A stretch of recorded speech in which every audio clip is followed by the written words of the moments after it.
Estic aquí amb un nou vídeo i aprofitant que m'acaba d'arribar una compra, us vinc a parlar d'una cosa que m'han preguntat bastantes vegades, i és tot el tema de les fundes de manga. I aquest vídeo serà una mica rotllo Art Attack, perquè començarem parlant dels materials que necessitem. Després us parlaré una mica de les fundes que faig servir jo. Més endavant enfundarem una miqueta per veure com van i quins exemples us puc ensenyar, i finalment us parlaré dels motius pels que jo enfundo els mangas. I els materials que necessitarem són, evidentment, el primer que necessitarem són mangas per enfundar. Fundes, celo o washi tape i tisores. Doncs vinga, som-hi! Hi ha diversos tipus de fundes i jo us parlaré de les que a mi em van millor, però tot i així us parlaré d'alternatives perquè no hagueu de tenir potser totes les mides o pugueu comprar altres marques que també us funcionin. Un tipus de fundes que jo no faig servir pràcticament mai són les que només cobreixen la sobrecoberta, és a dir, les que tu pots obrir el volum, però no sé si us hi fixeu, aquesta està feta una mica caca, però que hi ha un plàstic que s'enganxa literalment aquí, i aquí el pots ajustar. Jo només faig servir aquestes fundes per treure els mangas al carrer, perquè no vull que se'm rasquin les sobrecobertes. Punto. Quan estan a casa no els tinc mai així. Per tancobons i gran tancobons o B6 faig servir les fundes d'Akira Comics. Però sé que si viviu a les Illes Balears o a les Illes Canàries, les despeses d'enviament d'Akira Comics són una passada. Per això també podeu fer servir les fundes d'Ultimate Guard que es diuen Manga Bags. Per les obres tamany Kanzenban, fins ara feia servir la Silver Size de l'Ultimate Guard, però l'última compra que vaig fer a Akira vaig veure que havien incorporat la mida també Kanzenban, així que vaig decidir comprar-les per provar a veure com anaven. I finalment, per tot el que són revistes o les obres aquestes més grans, com podrien ser Nausicaa o Akira, faig servir la Magazine Size de l'Ultimate Guard. Us vinc a portar un petit tip. El primer, i lligant una mica amb el tema de les manga bags d'Ultimate Guard, és que agafeu les fundes que siguin més grans. En aquest cas, doncs les de B6 o gran tancobon. I dic que ho lliguem una miqueta amb el tema de les manga bags d'Ultimate Guard perquè les manga bags d'Ultimate Guard són d'aquest tamany.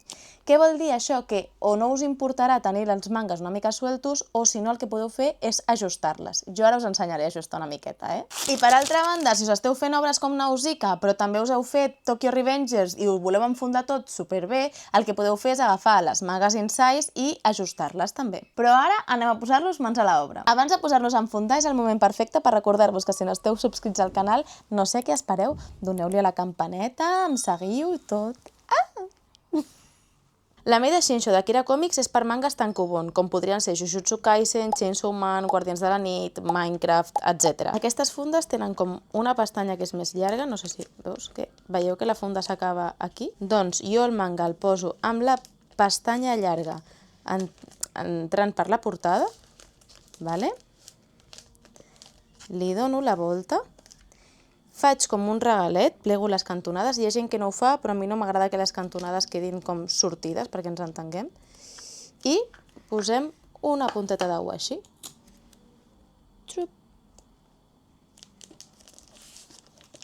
I ja estaria. Veieu? Per les mides B6 d'Akira Comics o les manga bags d'Ultimate Guard estaríem parlant de mangas com els de Sakura, que són una miqueta més grans que els de Chainsaw Man, per exemple. Mireu, veieu la diferència? En aquest cas, doncs faríem el mateix. Jo ho poso així, tornem a fer com els regalínxins i un trosset de washi.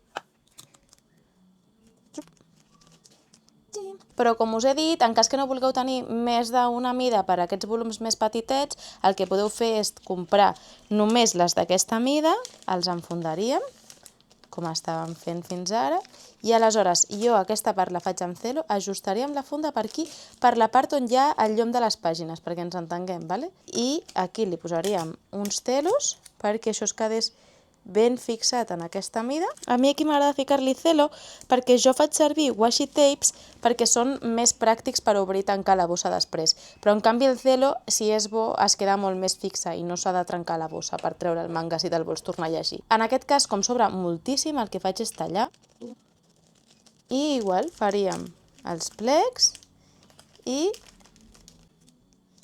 el washi tape.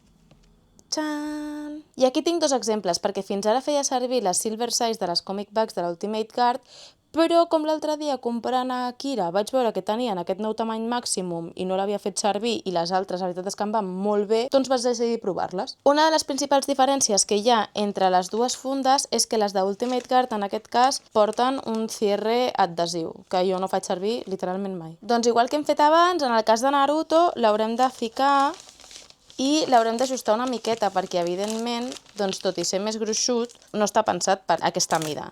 Tornem a agafar una miqueta de celo, en aquest cas no serà tant com podeu veure, i aquí haurem de tallar una miqueta més que abans.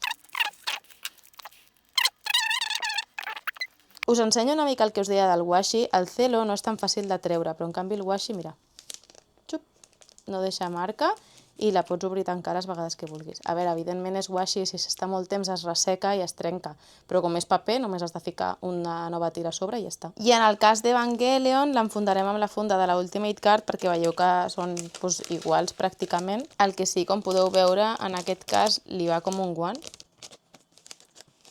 perquè al final aquestes mides estan pensades per aquest tipus de volums.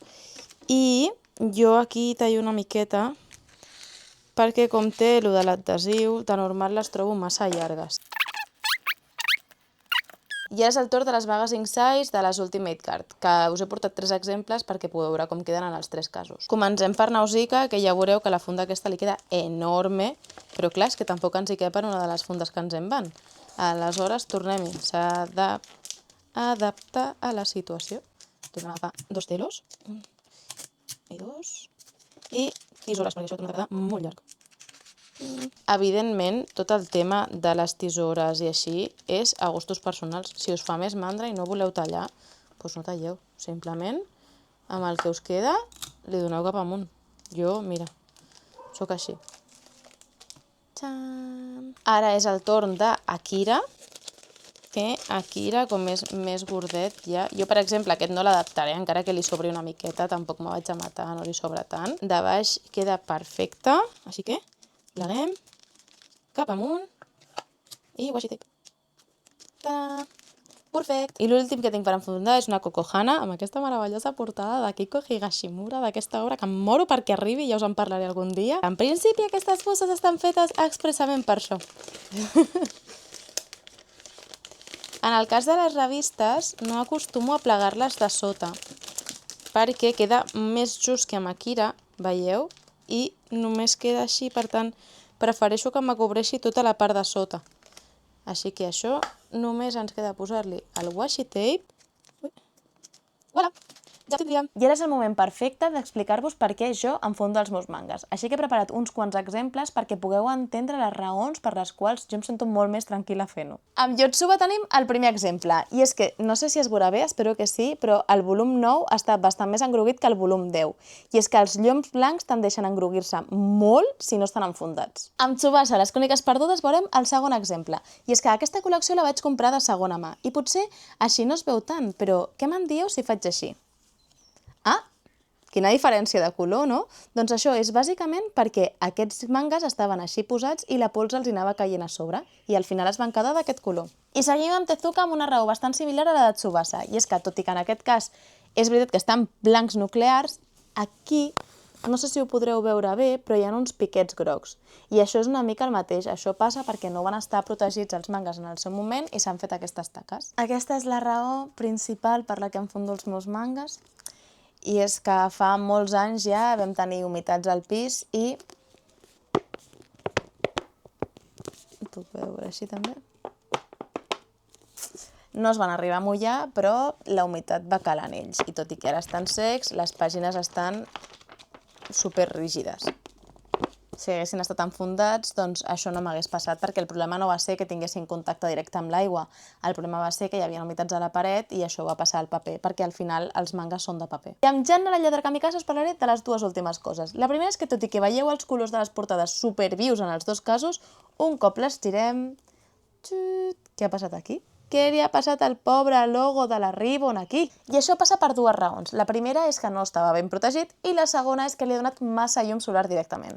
Sempre que pugueu, no tingueu mai els mangas directament davant d'una finestra, perquè passa això de que es destanyeixen els llums. I ara anem a per la segona cosa, i és que, espero que ho pugueu veure bé, però tot això està ple de rascades. Clarament la noia japonesa que tenia aquest manga a casa seva no el va cuidar com tocava i està tot això ple de rascadetes. Si estan enfundats, doncs no es rasquen. És el que us deia, per l'única raó que jo porto les fundes que són com una sobrecoberta és precisament perquè no passi això. I això, si estan ben enfundadets a casa, a la que els treus, els poses, tampoc es faran molt bé. Tot això són raons per les que a mi m'agrada més tenir-los enfundats que no. I tot i que és veritat que és molta estona que t'estàs enfundant els mangues perquè després vingui la teva parella, els desenfundi, vagi deixant les fundes per tot arreu i no els torni a enfundar, a mi em dona molta pau mental. I crec que per avui això seria tot. Moltes gràcies per haver arribat fins aquí, perquè Déu-n'hi-do la turra que us he fotut avui entre les fundes, les mides, el per què em fundo, el no sé què, tela. Així que moltíssimes gràcies per haver arribat aquí. I res, un cop arribats a aquest punt, només em queda recordar-vos que, si us plau, si no esteu subscrits, que us subscriviu, que li doneu m'agrada al vídeo si us ha agradat i que comenteu si us ha agradat, si voleu veure alguna altra cosa, perquè tot i que ja tinc una idea d'un dels pròxims vídeos que vull fer, evidentment, si vosaltres voleu veure coses, jo encantada d'ensenyar-vos-les, ja ho sabeu. I res, de nou, mil gràcies per haver arribat fins aquí, per haver-me vist, i que sou un amor i un besito. Adeu!